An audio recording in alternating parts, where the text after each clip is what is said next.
اعوذ باللہ من الشیطان الرجیم بسم اللہ الرحمن الرحیم اللہم وفقنا لما تحب وترضى واجعل عاقبۃ امورنا خیرا ولا تکلنا الی انفسنا طرفۃ عین ابدا رب ادخلنی مدخل صدق واخرجنی مخرج صدق واجعل لی من لدنک سلطانا نصیرا۔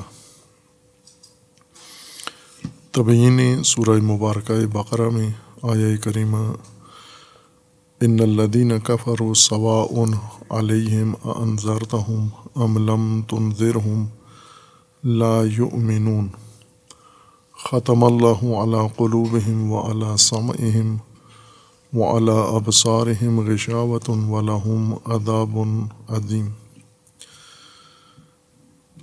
وہ لوگ جو کفر اختیار کرتے ہیں اور روش کفریہ اپنی زندگی میں اپناتے ہیں، ان کی طرز زندگی انکار، عناد، جحود پر مبتنی ہوتی ہے۔ مختلف وجوہات و اسباب کے نتیجے میں ان کے لیے انذار و ترک انذار مساوی ہے، ہر دو صورتوں میں یکساں ہوتے ہیں۔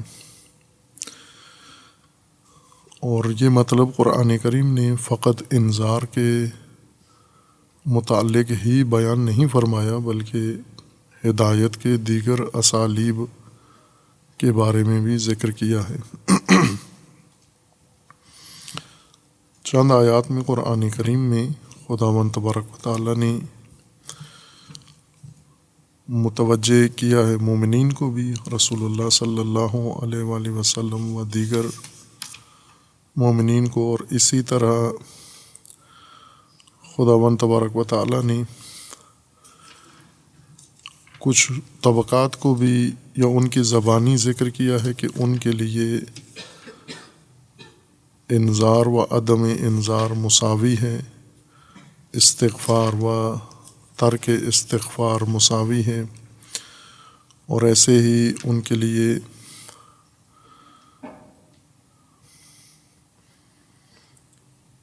وعظ و ترک وعظ، عدم وعظ مساوی ہے۔ اور یہ انہی خصوصیات کی وجہ سے ہے جس کی طرف قرآن کریم نے یہاں اشارہ کیا ہے کہ ختم اللہ علی قلوبہم وعلی سمعہم وعلی ابصارہم غشاوہ۔ متعدد آیات ہیں جن میں خداوند تبارک و تعالیٰ نے ان لوگوں کی یہ کیفیت ذکر کی ہے کہ مساوی ہیں آپس میں یہ دونوں حالتیں، با ان کے متضاد حالتیں ہیں دونوں، لیکن انسان کبھی ایسی پستی میں چلا جاتا ہے اور ایسی تباہی کا شکار ہو جاتا ہے کہ اس کے لیے متضاد کیفیات یکساں ہو جاتی ہیں۔ معمولی انسان جو اندرونی فساد کا شکار نہ ہوا ہو، پستی کا شکار نہ ہوا ہو، اس کے لیے متضاد حالات یکساں نہیں ہوتی، بلکہ ایک متضاد کیفیت اگر اس کے لیے مؤثر نہ ہو تو دوسری حتماً مؤثر ہوتی ہے۔ لیکن اگر انسان تعادل اپنا کھو بیٹھا ہو تو اس صورت میں متضاد حالات انسان کے لیے یکساں ہو جاتے ہیں، جیسے انذار و عدم انذار، خطرات کی آگہی اور یہ آگہی دیں یا نہ دیں، دونوں صورتوں میں ان کے لیے مساوی ہے، وہ کوئی عکس العمل نہیں دیکھتے، یعنی متضاد حالات میں یکساں کیفیت ہے ان کی۔ جب انسان صلاحیت کھو بیٹھتا ہے، استعداد، توانائی اپنی ہاتھ سے دے بیٹھتا ہے، پھر اس کیفیت کا شکار ہوتا ہے۔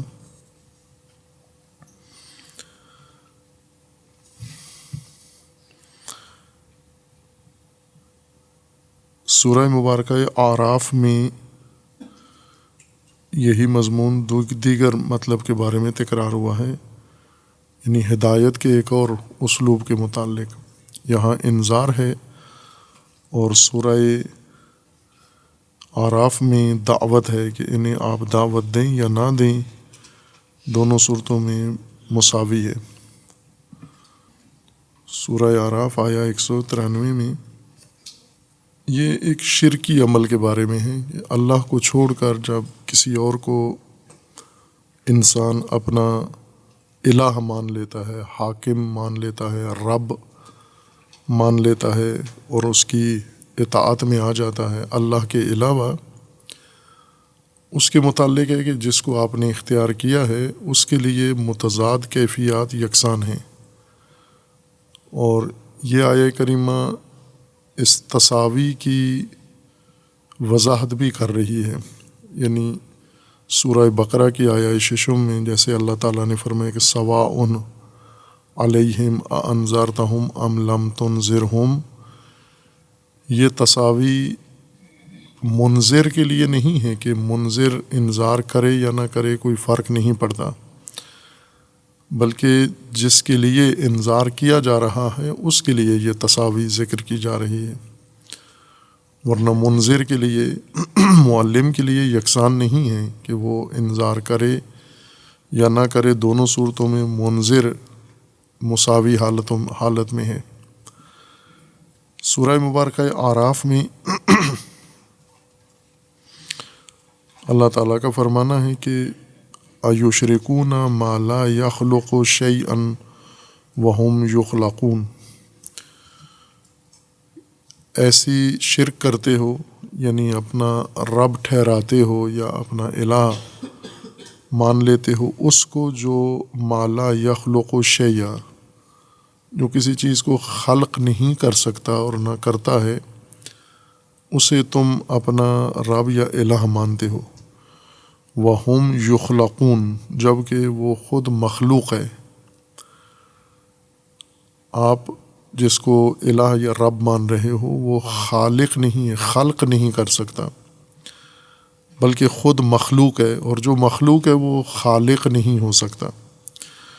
وَلَا يَسْتَطِيعُونَ لَهُمْ نَصْرًا وَلَا أَنفُسَهُمْ يَنصُرُونَ، وہ تمہاری مدد کے لیے کوئی تمہاری نصرت کے لیے استطاعت نہیں رکھتے، جنہیں تم نے اللہ کا شریک ٹھہرا دیا ہے، اپنا رب بنا لیا ہے، جن کے سامنے تم جاتے ہو، حاضر ہوتے ہو، ان سے طلب کرتے ہو، مدد مانگتے ہو، وہ طاقت ہی نہیں رکھتے۔ وَلَا يَسْتَطِيعُونَ لَهُمْ نَصْرًا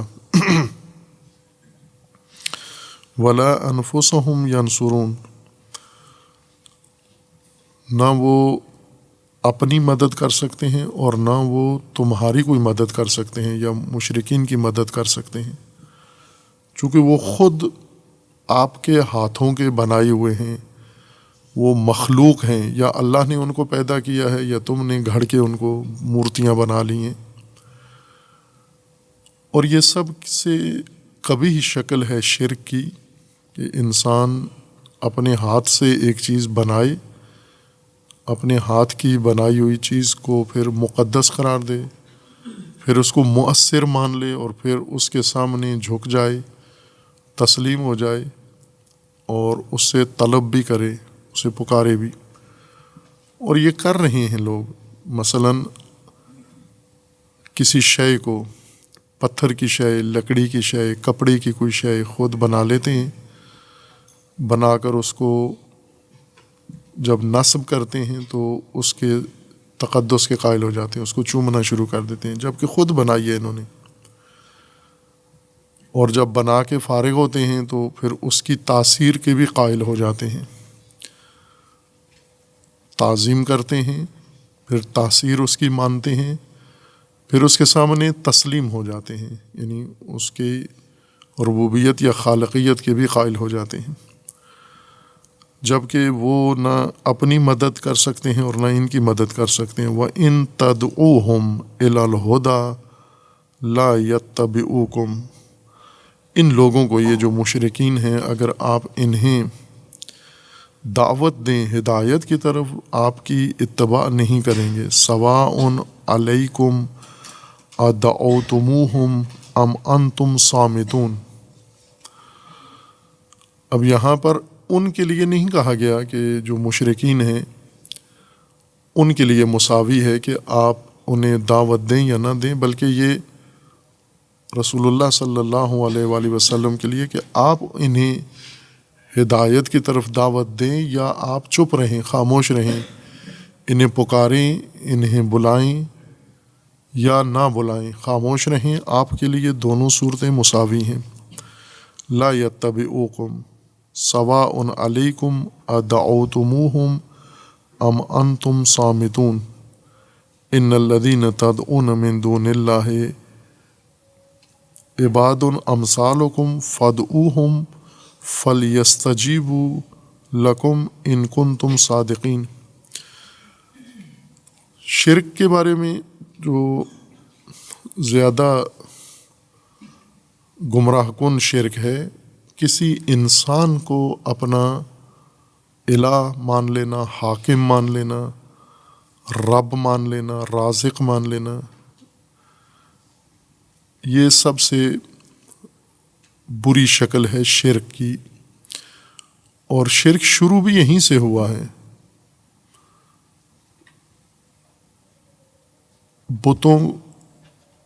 بتوں کا رواج انسانوں کے ذریعے پڑا ہے. انسانوں نے خود لوگوں کو مشغول رکھنے کے لیے بت بنا کر اور ان کی طرف لوگوں کو متوجہ کیا ہے. جس کی ایک مثال ہے، جیسے ابھی بہت سارے لوگ ہیں جو پیروں کو مانتے ہیں، پیروں کے پاس جاتے ہیں اولاد کے لیے، رزق کے لیے، شفا کے لیے، مشکلات کے حل کے لیے، ترقی کے لیے، صحت و سلامتی کے لیے، مال و دولت و ثروت کے لیے، تمام چیزیں جن کی ان کو خواہش ہوتی ہے ان کے لیے رجوع ان شخصیات کی طرف کرتے ہیں. ان شخصیات نے آگے کچھ اور وسیلے بنائے ہوتے ہیں، جس میں سے ایک عام چیز وہ ہے مزارات. کسی بزرگ کی قبر کی طرف وہ شخص ان کو متوجہ کر دیتا ہے اور لوگ اس کی طرف رجوع کرتے ہیں. یہ لوگوں کو اس مزار کی طرف جہت دے دیتا ہے. یعنی اس طرح سے لوگوں کے ذہنوں میں ڈال دیتا ہے کہ گویا یہ مزار بھی مؤثر ہے، اس مزار سے بھی آپ طلب کر سکتے ہیں، مانگ سکتے ہیں، اور جو کچھ آپ کی ضروریات ہیں یہ مزار بھی آپ کو دیتا ہے. اور اس پر اعتقاد بھی لوگ پیدا کر لیتے ہیں. دراصل مزار کی طرف اس شخص نے لوگوں کو متوجہ کیا ہے. اس سے پہلے اب یہ تو ایک اسلامی شکل دے دی گئی ہے کہ جب انسان کی طرف رجوع کرتا ہے، امید لگا کے جاتا ہے، مدد کے لیے، نصرت کے لیے، کسی بھی حاجت کے لیے جاتا ہے، وہ اسے کسی مانوی بزرگ روحانی شخصیت کے مزار کی طرف بھیج دیتا ہے. یہ مسلمانوں کے بعد، مسلمان کے لوگوں کے مسلمان ہونے کے بعد یہ رواج پڑا ہے. مثلا رسول اللہ صلی اللہ علیہ وآلہ وسلم کے زمانے میں تو ایسے نہیں تھا. مزارات کے آداب ہیں، باقاعدہ احکام ہیں، فقہیہ حکم ہے ان کا. یہ عمل نہیں ہوتا تھا کہ آپ اول یہ کہ کسی فرد کی طرف لوگ رجوع نہیں کرتے تھے. رسول اللہ صلی اللہ علیہ وآلہ وسلم کو لوگ رسول سمجھتے تھے، خالق، رب، الہ، حاکم نہیں سمجھتے تھے، بلکہ اللہ کا رسول سمجھتے تھے، پیغمبر سمجھتے تھے. اور جو کچھ اللہ سے لینا تھا وہ رسول اللہ کی طرف رجوع کر کے لیتے تھے کہ اللہ کے ذریعے اللہ کی طرف سے انہیں یہ مت عطا ہو۔ سوال بھی کرتے تھے کہ اللہ نے کب یہ وعدہ پورا کرنا ہے، اللہ نے جو آپ نے، اور یہ تربیت رسول اللہ نے کی تھی۔ ظاہر ہے مسلمانوں میں خود سے یہ شعور نہیں تھا کہ ہم اللہ کی بندگی کریں وحدہ لا شریک کی، یہ رسول اللہ صلی اللہ علیہ وآلہ وسلم نے انہیں تعلیم دی تھی۔ تعلیم پانے کے بعد وہ اللہ تعالیٰ کی طرف رجوع کے لیے بھی رسول اللہ کی طرف رجوع کرتے تھے، تاکہ رسول اللہ یا خود اللہ کی بارگاہ میں ان کی عرضداشت پیش کریں یا انہیں ادب سکھائیں، طریقہ سکھائیں، تاکہ یہ اللہ تعالیٰ کی طرف رجوع کریں۔ لیکن پھر تدریجاً ایسے ہوا کہ مسلمانوں نے بھی مشرکین کی طرح، غیر مسلموں کی طرح رجوع کرنا شروع کیا انسانوں کی طرف، حکمرانوں کی طرف، اور انہیں اپنا رب یا رازق یا حاکم تسلیم کیا۔ اور پھر آہستہ آہستہ انسانوں نے انہیں اپنی ربوبیت، جیسے فرعون نے اپنی ربوبیت قائم کی ہوئی تھی اور اپنی الوہیت قائم کی ہوئی تھی، لوگوں کو مجبور کرتا تھا کہ مجھے الہ مانے اور رب مانے، رب اعلیٰ مانے۔ جب انسان مرکزیت اختیار کر لیتا ہے مخلوق، تو پھر اپنی مرکزیت کے جواز کے لیے کچھ دوسری اسباب بھی مہیا کرتا ہے، فراہم کرتا ہے۔ جس طرح سے مثلا کوئی چیزیں لوگ جس کا احترام کریں، مقدس ہوں، ان کے لیے نصب کر دیتا ہے، کوئی علامتیں ان کے سامنے ظاہر کرتا ہے، کوئی مزار کا سہارا لے لیتا ہے۔ لیکن عمومیت ہے، مثلا بت پرستی میں بت، لوگوں کو یہ شعور ہے کہ یہ پتھر ہے، جیسا حضرت ابراہیم خلیل علیہ الصلاۃ والسلام کے ماجرا میں ہے کہ جب انہوں نے بت کدے میں رکھے ہوئے بت توڑے اور بڑا بت چھوڑ دیا، اور پھر جب محاکمہ ہوا، حضرت ابراہیم کو حاضر کیا گیا دربار میں اور پوچھا گیا یہ آپ نے کیا ہے، حضرت ابراہیم نے ان کے ذہنوں میں یہ سوال اٹھانے کے لیے، شعور بیدار کرنے کے لیے انہیں یہ کہا کہ شاید اس بڑے بت نے غصے میں آ کر یہ کام کیا ہو۔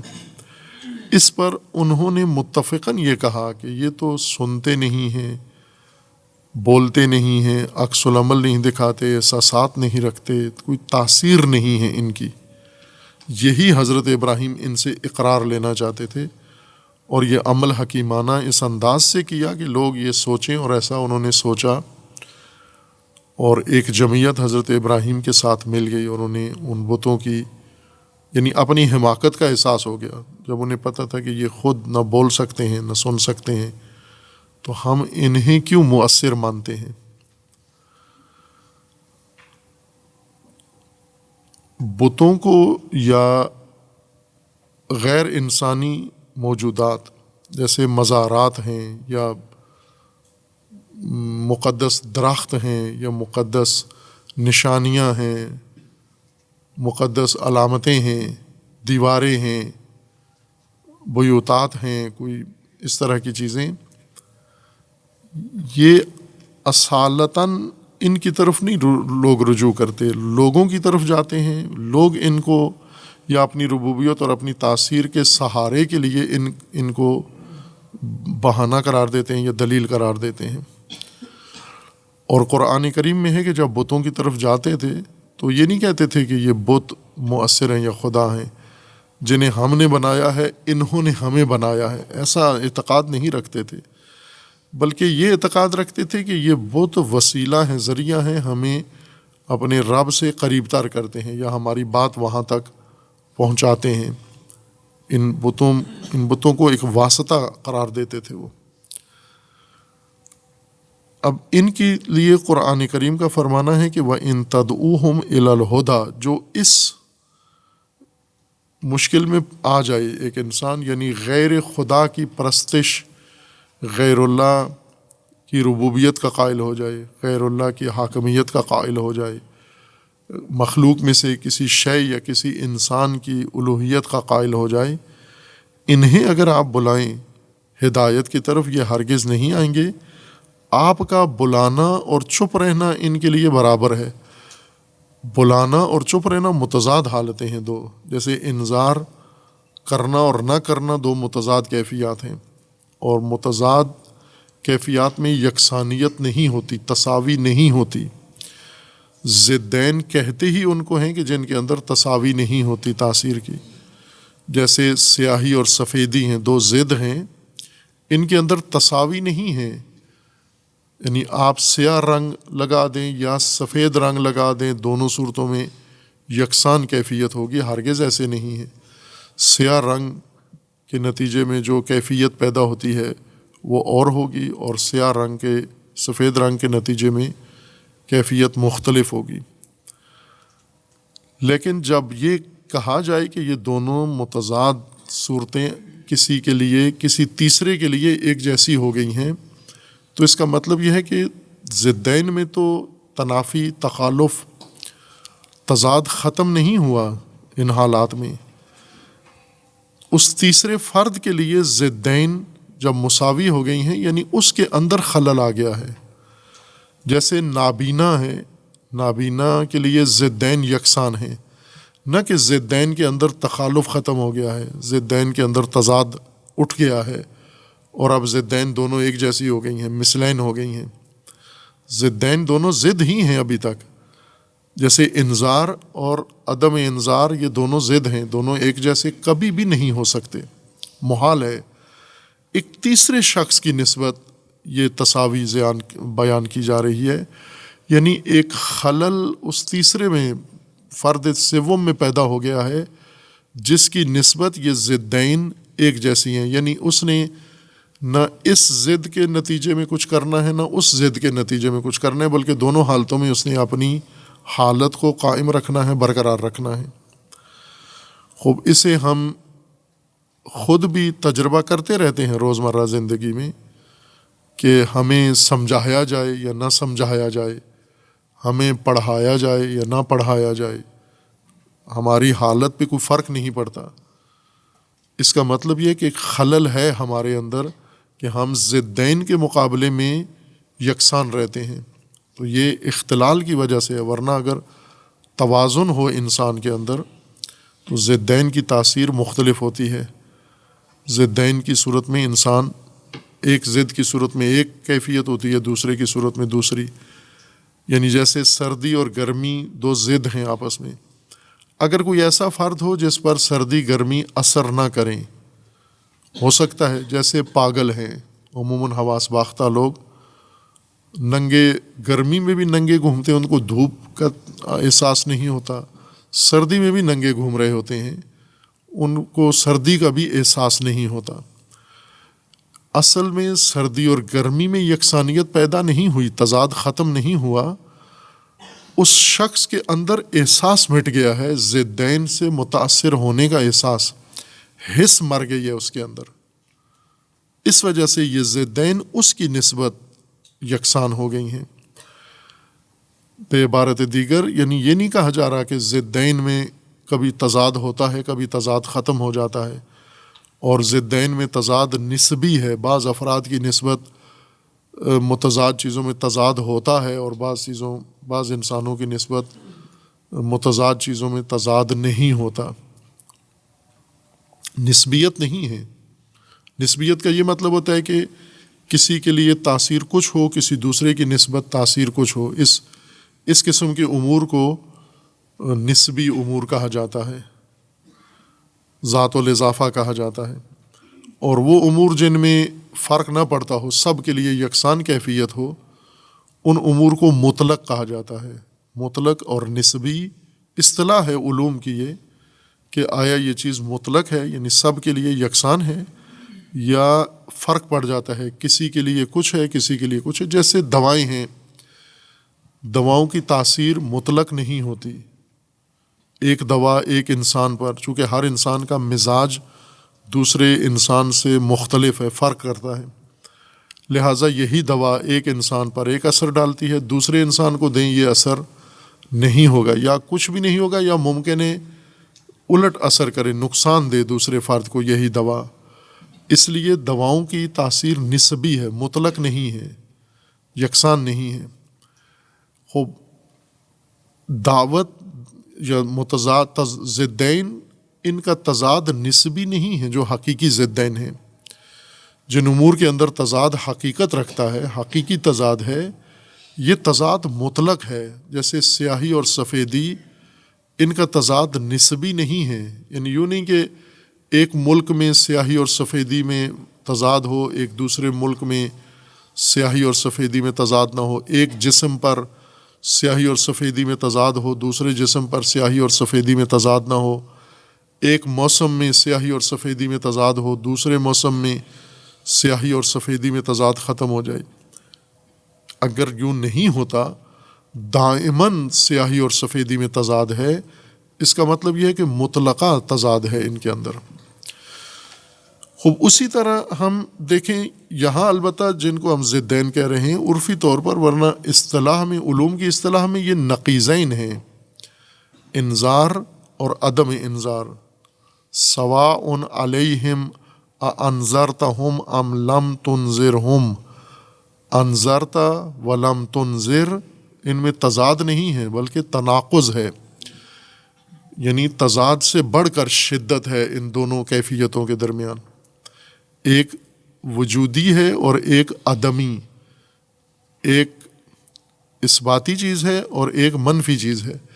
انذار کرنا اور ترک انذار، انذار نہ کرنا، ایک وجودی چیز ہے اور ایک عدمی چیز ہے۔ اور وجود و عدم میں، ہستی اور نیستی میں تضاد نہیں ہوتا، بلکہ اصطلاح کے مطابق اس کو تناقض کہا جاتا ہے، یعنی تضاد سے زیادہ شدید ان کے درمیان آپس میں اناد پایا جاتا ہے، یا مخالفت ان کی شدید تر ہے تضاد سے۔ ضدین دونوں وجودی چیزیں ہوتی ہیں، جیسے سیاہی بھی وجودی چیز ہے، موجود ہے، سفیدی بھی موجود ہے۔ سیاہی اور عدم سیاہی، ان میں تناقض ہے، سیاہی اور سفیدی میں تضاد ہے، کیونکہ دونوں وجودی حقیقت ہیں۔ دو وجودی چیزیں، دو مثبت چیزیں، ان میں اگر تخالف پایا جاتا ہے، ان میں آپس میں اختلاف ہے، اگر تاثیر کا اختلاف ہے، یا ان کی حقیقت کا، ذات کا اختلاف ہے، ان کے آثار کا اختلاف ہے، جب یہی شے وجودی کسی اپنی عدم کے مقابلے میں آتی ہے تو یہ تضاد اور زیادہ شدت اختیار کر جاتا ہے۔ انذار و عدم انذار میں تناقض ہے۔ اب ضدین بھی یکساں نہیں ہوتی، یعنی ضدین میں فرق ہمیشہ قائم رہتا ہے، تضاد۔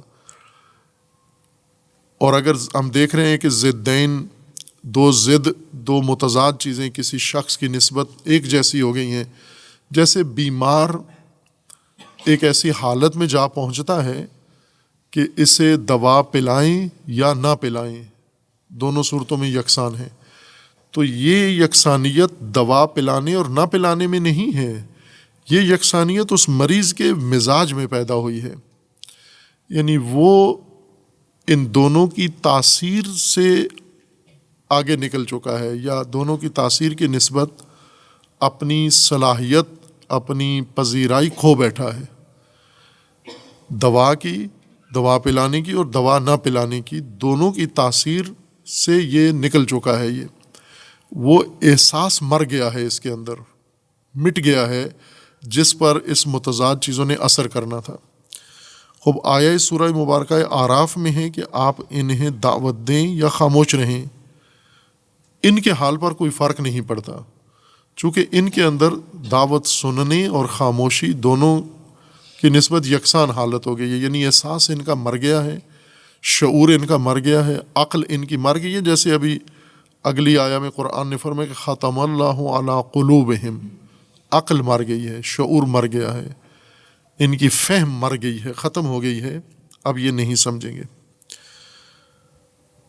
سواء علیکم ادعوتموہم ام انتم صامتون، یا یہ بھی ہے کہ ان بتوں کی نسبت انہیں کہا گیا ہے کہ ان بتوں کو آپ بلاؤ یا چپ رہو. دونوں صورتوں میں آپ چپ رہیں تو بھی، آپ ان کو بلائیں تو بھی، ہر دو صورتوں میں یہ بت یکساں ہیں. آپ بلاؤ تو بھی کچھ نہیں سنتے، نہ ان کے اندر احساس ہے کہ آپ کچھ بول رہے ہو، نہ ان کے اندر احساس ہے کہ آپ خاموش ہو. آپ کی خاموشی اور آپ کا تکلم ان بتوں کے لیے یا ان معبودوں کے لیے یکساں ہے.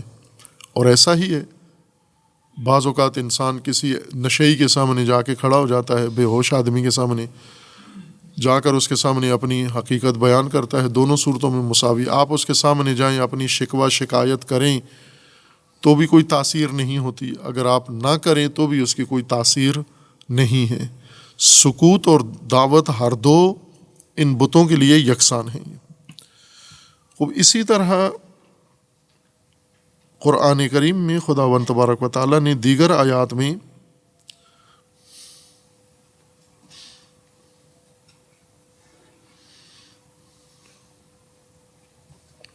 سورہ ابراہیم میں آیا 21 میں، یہ قیامت کے بارے میں ہے. سورہ مبارکہ ابراہیم میں یعنی ایک اور مثال ہے، ایک اور نمونہ ہے جہاں پر متضاد امور یکساں ہو جاتے ہیں، تساوی ختم ہو جاتی ہے. قرآن میں بعض امور کے اندر تساوی ذکر کی گئی ہے کہ یہ مساوی ہیں، کچھ چیزوں کے اندر ہے کہ ان میں تساوی نہیں ہیں، جیسے قائد اور مجاہد میں تساوی نہیں ہے، عالم اور جاہل میں تساوی نہیں ہے، اعمیٰ اور بصیر میں تساوی نہیں ہے، نور اور ظلمت میں تساوی نہیں ہے، مومن اور فاسق میں تساوی نہیں ہے. ایک یہ مضمون ہے قرآن کریم کا، جو قرآن کی متساوی چیزیں، امور جن کو قرآن نے کہا ہے کہ ان میں تساوی ہے. کچھ ایسی امور ہیں جن میں قرآن کریم نے تساوی کی نفی کی ہے کہ یہ مساوی نہیں ہے. خوب یہ ایک بہت اہم رہنمائی ہے عملی زندگی کے اوپر. مثلا ہم لوگ روزمرہ زندگی میں مومن اور فاسق ہمارے لیے مساوی ہیں. قرآن کا فرمان ہے کہ نہیں ہے، مومن اور فاسق مساوی نہیں ہے، نہ کہ شکل میں مساوی نہیں ہے، شناختی کارڈ میں مساوی نہیں ہے، قوم قبیلے میں مساوی نہیں ہے. اس پہلو سے نفی تساوی نہیں کی جا رہی، بلکہ مومن اور فاسق کے ساتھ تعلق کے باب میں کہا جا رہا ہے کہ یہ مساوی نہیں ہے. نہ ان کی شخصیت آپس میں مساوی ہے اور نہ ان کے ساتھ تعلق آپ کا معاشرتی سماجی تعلق یکساں ہونا چاہیے. یہ ایک طرح کا اس خبر کے اندر انشاء ہے، یعنی رہنمائی ہے، حکم دیا جا رہا ہے کہ مومن اور فاسق برابر نہیں ہے، مساوی نہیں ہے. یعنی ہم مومنین ان دونوں کو مساوی نہ سمجھیں، یہ دونوں یکساں نہیں ہیں. فاسق کو علیحدہ طبقہ معاشرے کا شمار کریں، مومن کو علیحدہ طبقہ معاشرے کا شمار کریں، اور دونوں کے ساتھ آپ کا رویہ مختلف ہونا چاہیے. جبکہ عملی طور پر اس وقت مومنین کے اندر، مسلمین کے اندر مومن اور فاسق برابر ہیں، بلکہ بعض موارد میں یقیناً فاسق مومن پر برتری رکھتا ہے، اس کا زیادہ احترام ہے، وہ زیادہ معزز ہے، وہ زیادہ مؤثر ہے مومن کی نسبت. خوب یہ بہت بڑا بگاڑ ہے مومن معاشرے میں، متقی معاشرے میں، کہ جب ان کے اندر یہ تمیز، یہ تشخیص ختم ہو جائے. جس تساوی کو قرآن نفی کر رہا ہے، ہم نے وہ تساوی قائم کر دی ہے. جیسے جمہوری نظام حکومت ہے، اس کے اندر مومن اور فاسق دونوں ووٹ ہیں، دونوں یکساں حیثیت رکھتے ہیں، دونوں شہری ہیں، دونوں معزز شہری ہیں، دونوں کے حقوق یکساں ہیں، دونوں کا مقام یکساں ہے، دونوں کا استحقاق یکساں ہے. قرآن فرماتا ہے نہیں ہے، مومن اور فاسق میں فرق ہے. مومن جہاں جو چیزیں مومن کے لیے مقرر کی گئی ہیں وہ فاسق کے لیے نہیں ہیں، اور جو تنبیہات فاسق کے لیے ہیں وہ مومن کے لیے نہیں ہیں. ان میں سے ایک مورد قرآن کریم میں یہ ذکر کیا گیا ہے کہ وما ذالک علی اللہ بعزیز وبرزوا للہ جمیعا فقال الضعفاء، یعنی قیامت میں محشر میں سب جتنے بھی انسان ہیں یہ سارے اللہ کی بارگاہ میں اللہ کی طرف یہ نکلیں گے، باہر آئیں گے قبروں سے اور برزخ سے. وبرزوا للہ جمیعا فقال الضعفاء للذین استکبروا، وہاں مستضعفین اور مستکبرین دونوں محشر میں اللہ تعالیٰ کی بارگاہ میں حاضر ہوں گے. اور ضعفاء مستضعفین یعنی کمزور لوگ، ماتحت لوگ، دبے ہوئے لوگ، یہ ان مستکبرین کو کہیں گے انا کننا لکم تبعا، ہم تو تمہارے تابع تھے، تمہارے پیچھے چلتے تھے.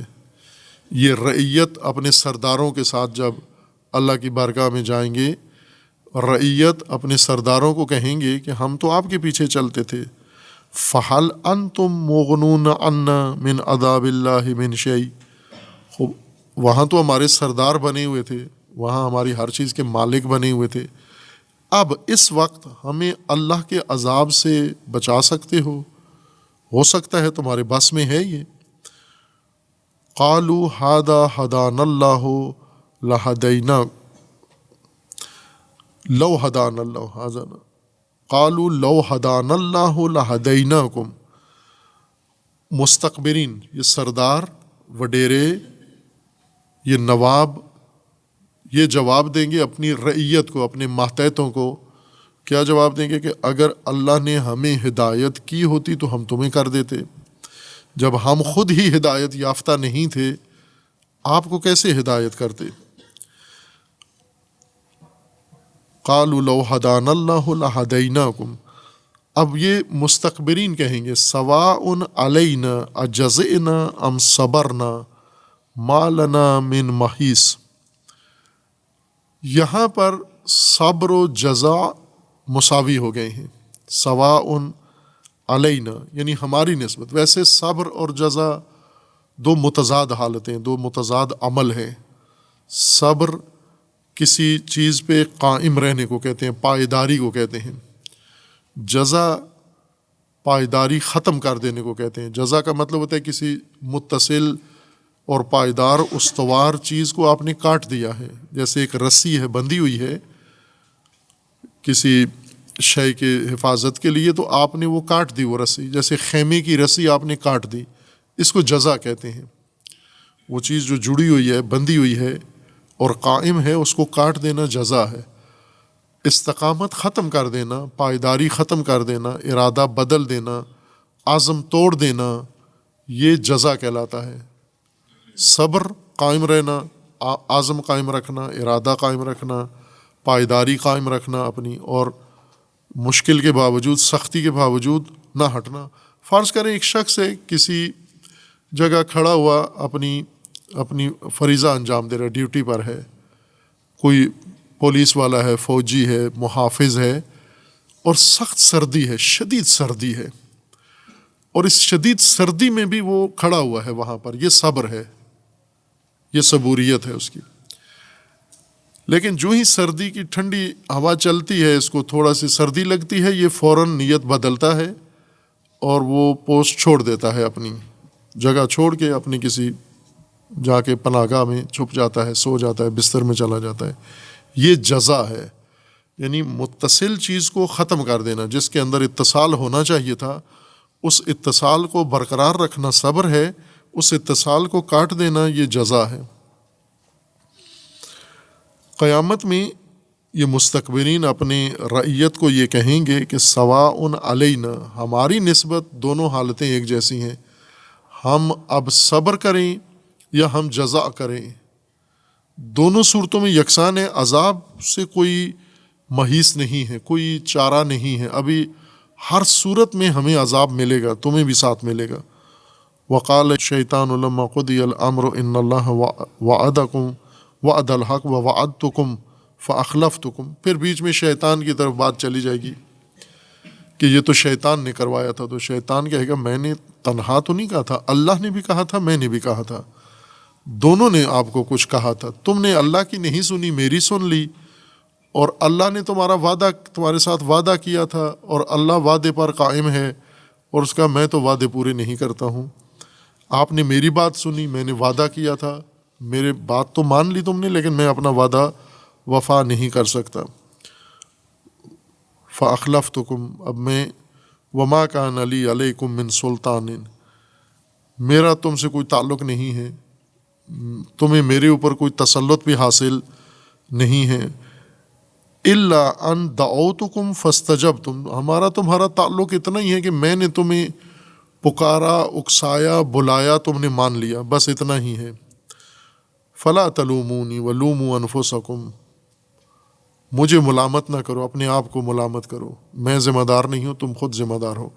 چونکہ مجھ سے پہلے تمہیں اللہ نے کہا ہوا تھا اور تم نے اللہ کی بات نہیں سنی، میری سن لی اور میرے وعدے پہ یہ کام کر دیا تم نے. خوب یہاں پہ یہ کہا گیا کہ انسان ایک ایسی حالت میں جا پہنچتا ہے کہ جس کے لیے متضاد راستے یا متضاد باتیں یا متضاد حالتیں یکساں ہو جاتی ہیں. چونکہ متضاد حالتیں جس کیفیت پر یا احساس پر اثر کرتی ہیں وہ ختم ہو جاتا ہے، مر جاتا ہے وہ احساس. سورہ منافقون میں ہے، آیا 6 میں ہے، آیا 5 میں ہے، وَإِذَا قِيلَ لَهُمْ تَعَالَوْا يَسْتَغْفِرْ لَكُمْ رَسُولُ اللَّهِ لَوَّوْا رُؤُوسَهُمْ وَرَأَيْتَهُمْ يَصُدُّونَ وَهُمْ مُسْتَكْبِرُونَ. انہیں کہا جاتا تھا منافقین کو کہ آپ توبہ کریں، پشیمان ہوں، چھوڑ دیں اپنی روش منافقانہ، تاکہ رسول اللہ آپ کے لیے اللہ سے مغفرت طلب کریں، استغفار کریں آپ کے لیے.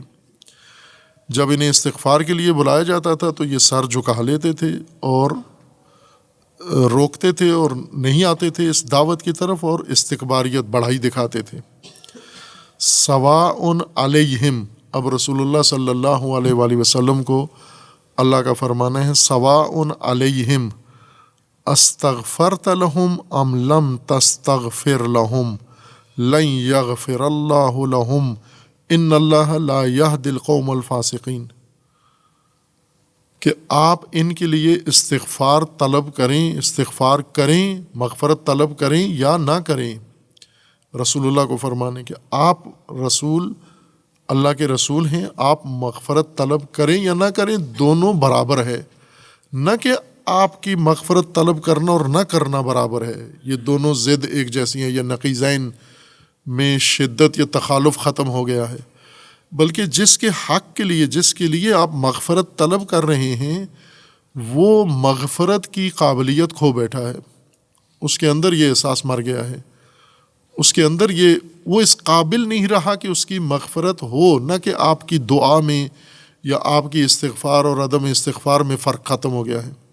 یعنی بعض اوقات انسان بے اعتبار ہو جاتا ہے. دنیا میں ایسے ہوتا ہے، مثلا ایک شخص ہے جا کر بات کرتا ہے تو نہیں سنی جاتی، وہ بات کرے یا نہ کرے دونوں صورتوں میں کوئی اہمیت نہیں دیتا اس کو.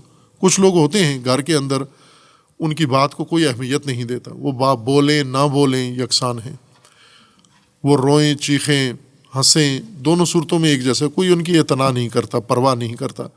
چونکہ گھر کے اندر اپنی قدر کھو بیٹھے ہیں، اپنا مقام کھو بیٹھے ہیں. گھر والوں کو پتہ ہے کہ اتنا عاقل سمجھدار نہیں ہے، نافہم ہے، غلط باتیں کرتا ہے، احمق ہے، اس کی بات سننا نہیں ہے، ضروری نہیں. لیکن گھر کے اندر ایک اور فرد ہے بہت ہی دانا اور سنجیدہ، وہ جو بات کرتا ہے گھر والے توجہ کرتے ہیں. بات نہ کرے تو ایک اثر ہوتا ہے، اس کی بات کرنے کا ایک اور اثر ہوتا ہے. دونوں صورتوں میں یکساں نہیں ہے. بعض اوقات بات کرنے والا اپنی قدر کھو بیٹھتا ہے. یہاں پر وہ حالت نہیں ہے، یہاں تو رسول اللہ صلی اللہ علیہ وآلہ وسلم کی ذات گرامی ہے. آپ کا استغفار کرنا اور نہ کرنا برابر نہیں ہے، لیکن جس کے لیے رسول اللہ استغفار کر رہے ہیں وہ اپنی صلاحیت، قابلیت، اہلیت، استحقاق کا مغفرت کا کھو بیٹھا ہے، اس لیے رسول اللہ کا استغفار کرنا اور نہ کرنا اس کے لیے یکساں ہو گیا ہے. سواء علیہم استغفرت لہم ام لم تستغفر لہم لن یغفر اللہ لہم ان اللہ لا یہدی القوم الفاسقین. اللہ تعالیٰ نے ان کو ہدایت نہیں کرنی، اللہ نے ان کی مغفرت نہیں کرنی فاسقوں کی۔ اللہ نے ان افراد کو جن کے اندر قابلیت ختم ہو گئی ہے، جنہوں نے یہ روش اپنا لی ہے ہٹ درمی کی، ان کی نسبت در بند ہو چکا ہے۔ اللہ کی طرف سے نہیں ہوا، خود انہوں نے اپنی یہ حالت کی ہے۔ اسی طرح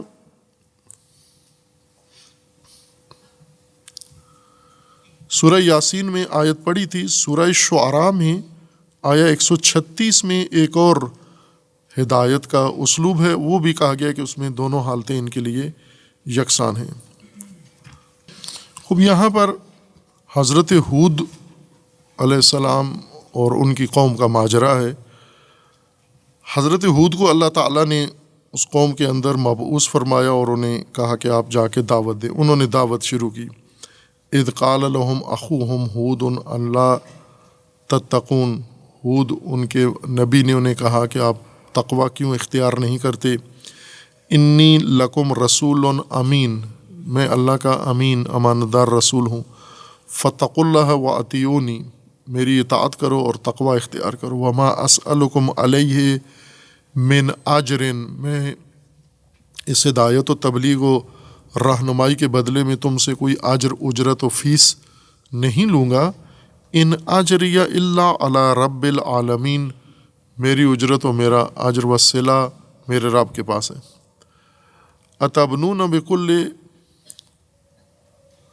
ریء آیۃ تعبثون وتتخذون مصانع لعلکم تخلدون۔ اب حضرت ہود نے انہیں متوجہ کیا کہ یہ جو تم کر رہے ہو، اللہ کو چھوڑ کر جن چیزوں کی پناہ میں ہو، سہارا لیے ہوئے ہو، جو نامعقول کام کرتے ہو، خوب یہ سب بیکار ہیں، یہ تمہیں فائدہ دینے والے نہیں ہیں۔ وَإِذَا بَطَشْتُمْ بَطَشْتُمْ جَبَّارِينَ فَاتَّقُوا اللَّهَ وَأَطِيعُونِ وَاتَّقُوا الَّذِي أَمَّدَكُم بِمَا تَعْلَمُونَ أَمَّدَكُم بِأَنْعَامٍ وَبَنِينَ وَجَنَّاتٍ وَعُيُونٍ وَإِنِّي أَخَافُ عَلَيْكُمْ عَذَابَ يَوْمٍ عَظِيمٍ۔ یہ حضرت ہود کی دعوت کا خلاصہ تھا۔ انہوں نے اپنی قوم کو رہنمائی کی۔ قوم نے جواب کیا دیا؟ قالوا سواء علینا اوعظت لهم اوعظت ام لم تکن من الواعظین، تو ہمیں وعظ کر یا نہ کر، ہر دو صورتوں میں سوا ہے ہمارے لیے۔ سواء علینا، ہمارے لیے تیرا سمجھانا، نصیحت کرنا، وعظ کرنا، نہ کرنا، یہ دونوں برابر ہیں، یہ دونوں حالتیں، کوئی فرق نہیں پڑتا ہمیں۔ بولتے رہو، وعظ کرتے رہو، یا وعظ نہ کرتے رہو۔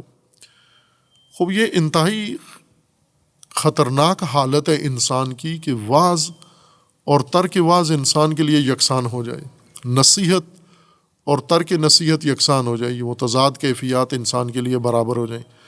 یہاں سے اس قوم کی پستی کا اندازہ ہوتا ہے، اس کی گمراہی کا اور اس کی ضلالت کا اندازہ ہوتا ہے کہ وہ کتنے گھٹیا تھے جن کے لیے وعظ اور ترک وعظ یا عدم وعظ مساوی ہو گیا تھا۔ خوب یہ تساوی ہیں جو قرآن کریم نے ذکر کی ہیں کہ جب انسان اپنی صلاحیت کھو بیٹھتا ہے، قابلیت کھو بیٹھتا ہے، اور اللہ تعالیٰ نے جو نعمتیں دی ہیں انسان کو ہدایت کے لیے وہ گنوا بیٹھتا ہے۔ تقوی ان صلاحیتوں کو محفوظ رکھنے کا نام ہے، لیکن اس نے تقوی اختیار نہیں کیا، فسق اختیار کیا، فجور کی زندگی گزاری، نتیجتاً وہ ساری قابلیت اپنی کھو بیٹھا ہے۔ اب قابلیت کھونے کے بعد اس کو پڑھانا نہ پڑھانا برابر ہے، انذار کرنا نہ کرنا برابر ہے، استغفار کرنا نہ کرنا برابر ہے، دعوت دینا نہ دینا برابر ہے، اور اسی طرح اس کو واعظ کرنا نہ کرنا، نصیحت کرنا نہ کرنا برابر ہے۔ اور یوں نہیں کہ یہ ایک تاریخ میں ایک قوم گزری تھی رسول اللہ کے زمانے میں اور اس کے بعد وہ مر مٹ گئے اور باقی لوگ ایسے نہیں ہیں۔ ہم آج دیکھیں، خود پہلے، سب سے پہلے خود کو دیکھیں، آیا خدا نخواستہ ہم تو یہاں نہیں کہیں جا پہنچے؟ اگر ہیں اس طرح جا پہنچے ہیں کہ آپ کو واعظ کیا جائے تو بھی وہی حالت ہے، نہ کیا جائے تو بھی وہی حالت ہے، ہمیں کوئی نصیحت کرے تو بھی ویسے ہی ہیں ہم، نہ کرے تو بھی ویسے ہی ہیں ہم، ہمیں کوئی سمجھائے تو بھی ایسے ہی ہیں، نہ سمجھائے تو بھی ایسے ہی ہیں ہم۔ اگر ہماری یہ حالت ہو گئی ہے تو بہت خطرناک ہے، بہت خطرناک حد تک جا پہنچے ہیں۔ پھر تو سارے در بند ہو گئے، یعنی مصداق ہیں ختم اللہ علی قلوبہم وعلی سمعہم، پھر وہ مختومہ فرد مختوم ہیں، ہماری نسبت ہر چیز بند کر دی گئی ہے، در بند کر دیے گئے ہیں۔ اس صورت میں تو انسان کو چارہ جوئی کرنی چاہیے اگر یہ کیفیت ہے۔ لیکن اگر نہ ایسے نہیں ہے، اگر ہمیں سمجھائے تو ہم کچھ اور ہوتے ہیں، نہ سمجھائیں ہم کچھ اور ہوتے ہیں، ہمیں واعظ کریں ہم کچھ اور ہیں، نہ کریں ہم کچھ اور ہیں، ہمیں پڑھائیں تو ہم کچھ اور ہیں، نہ پڑھائیں تو ہم کچھ اور ہیں، اگر یہ فرق ہے تو پھر شکر خدا بجا لیں اور اس فرق کو مٹنے نہ دیں۔